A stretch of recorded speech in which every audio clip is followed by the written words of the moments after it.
حضرت محمد صلی الله علیه وسلم څو اولادونه وو زامن یې د اسلام لومړنی خلیفه څوک او دا ووایي چې د حضرت عیسی علیه السلام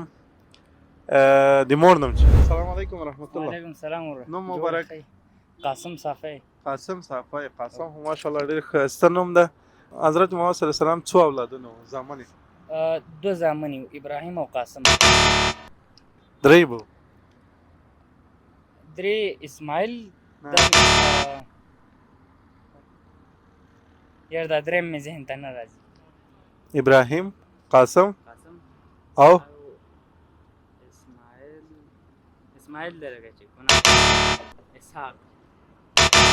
زامن نومونه هغسې نه دي ابراهیم قاسم اول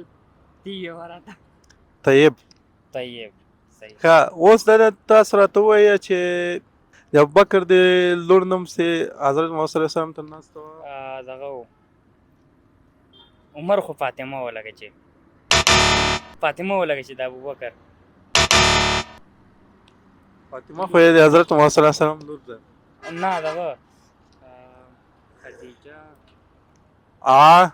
عایشه رضی الله عنها تاسو لپاره ډالۍ تاسو مطالعه کوئ په دې کې ډېر ټول شیان شته بالکل دا نیمګړتیاوې چې موږ لرو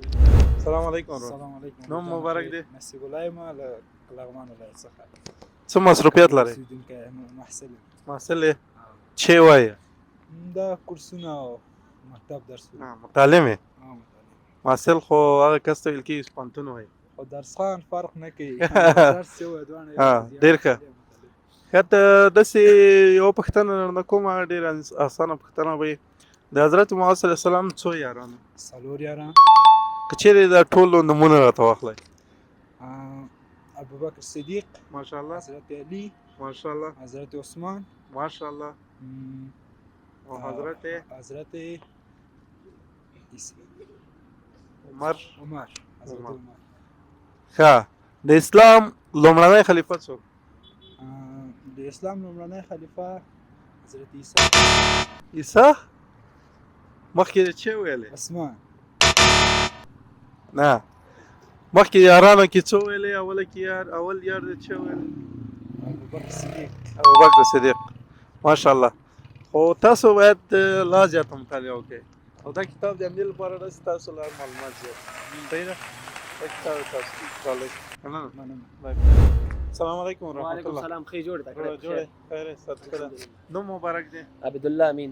عبدالله امین دا خو ډېره یو اسانه پوښتنه ماته پیدا شوله امین د چا لقب و امین دا هو دغه امانتګار ته ویل کېږي او څه معلومات نه کېږي مانه وروستی پیغمبر نوم چې اخرانی حضرت محمد صلی الله علیه وسلم حضرت محمد صلی الله علیه وسلم لقب امین ماشاءالله تاسو دا ووایئ چې حضرت عیسی علیه السلام پلار نوم چې و حضرت عیسی علیه السلام پلار نه درلوده ماشاءالله او دا ووایئ چې حضرت عیسی علیه السلام د مور نوم چې و بیبي مریم په قرآن عظیم شان کې یو سورت ده د مریم په نوم شته سورت که نه شته دی تقریبا سه 14مه ده که 13مه سپاره کې راځي ماشاءالله تاسو موږ خواته یو کتاب وګټه دا تاسو ته مبارک وي خدای دې وکړي مطالعه کړئ ځکه سیرت نبی ده ما ان شاء الله کتابونه هم شته ښه ډېر دي مخکې مطالعه درلوده خو چې کاروبار ته راووتم چا خبره بوختیا ډېره ده دا کوشش وکړئ چې مطالعې ته وخت ورکړئ ډېره مننه خدمت قرآن کریم څو کالونو کې په بشپړ ډول نازل شو د قرآن عظیم شان تر ټولو اوږد سورت کوم یو ده هغه دا ده چې په اودس کې څو فرایض